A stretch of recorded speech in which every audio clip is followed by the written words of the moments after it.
nk'uko twari twabisezeranye ni nabibasezeranyije, reka noneho uyu munsi turebere hamwe ku mibukiro yose 20 agize rozari ntagatifu.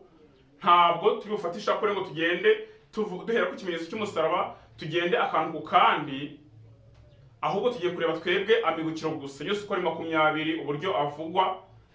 Ubwo niba hari umuntu waba wenda atazi ishapule mu buryo busanzwe uko bigenda bikurikirana akantu ku kandi, ubwo byana byo twazabireba ukwabyo, ariko none hari kanze turebe amibukiro kandi twihuse. Tugiye guhera ku mibukiro y'ibyishimo nk'uko bisanzwe bigenda.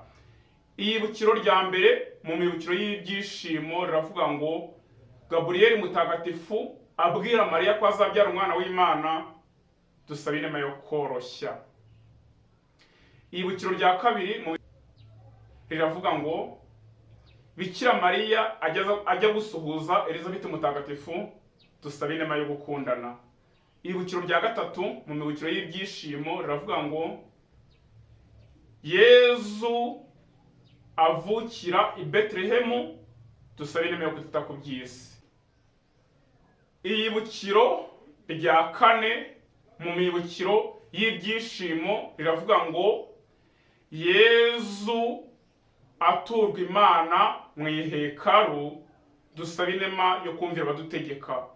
Iyibukiro rya gatanu mu mibukiro y'ibyishimo riravuga ngo Bikira Mariya abona Yezu yigishiriza muri hekaru, dusabe inema yo kutiganyira kwigisha abantu. Ayo ni 5 y'amibukiro y'ibyishimo. Reka naho turebe andi 5 mu mibukiro y'urumuri.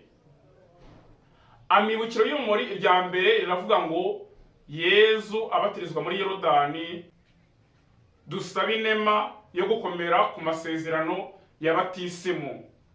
Iyibukiro rya kabiri mu mibukiro y'urumuri riravuga ngo Yezu agaragaza ububasha bwe mu bukwe bw'Ikana, dusabe inema yo kubaho mu budahemuka.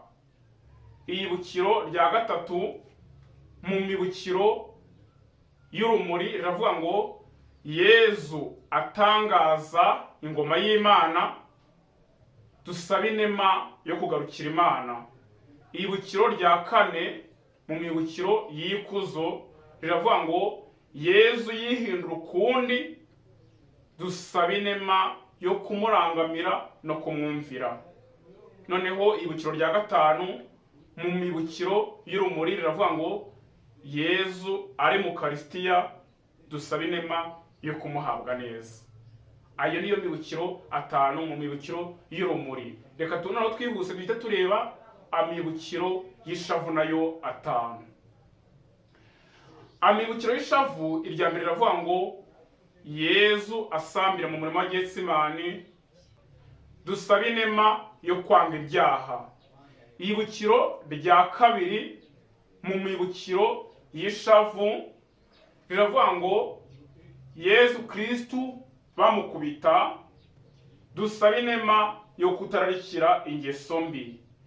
Ibukiro rya gatatu mu mibukiro y'ishavu riravuga ngo Yezu Kristu bamutamiriza ikizingo cy'amahwa, dusabe inema yo kutinubira ibyago. Ibukiro rya kane mu mibukiro y'ishavu riravuga ngo Yezu Kristu aheka umusaraba, dusabe inema yo kwemera ikimani dutegetse.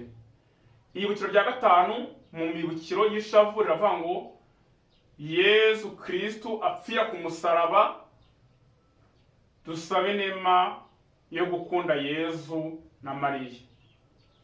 Ayo ni amibukiro nayo 5 mu mibukiro y'ishavu. Reka noneho dusoreze ku mibukiro y'ikuzo, akaba nayo mibukiro 5 nayo yose yamara basa kubabaye 20. Noneho ubwo yumvise amibukiro agize rozari ntagatifu.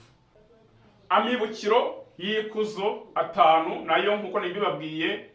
Amibukiro y'ikuzo irya mbere riravuga ngo Yezu azuka, dusabe inema yo gutunganira Imana. Ibukiro rya kabiri mu mibukiro y'ikuzo riravuga ngo Yezu asubira mu ijuru, dusabe inema yo kwifuza kuzajya mu ijuru. Irya gatatu mu mibukiro y'ikuzo riravuga ngo Roho Mutagatifu aza mu mitima y'intumwa, dusabe inema yo gukomera mu kwemera. Ibukiro rya kane mu mibukiro y'ikuzo riravuga ngo Bikira Mariya apfa akajyanwa mu ijuru, dusabe inema yo gupfa neza. Ibukiro rya gatanu mu mibukiro y'ikuzo riravuga ngo Bikira Mariya yimakazwa mu ijuru, dusabe inema yo kumwizera. Ayo niyo mibukiro yose uko ari 20 agize rozari ntagatifu. Ndabashimiye cyane abantu mwarebye iyi video, mwakoze. Imana ibaho umugisha, naho ubutaha noneho dukomeza kwiga umuziki nk'uko bisanzwe.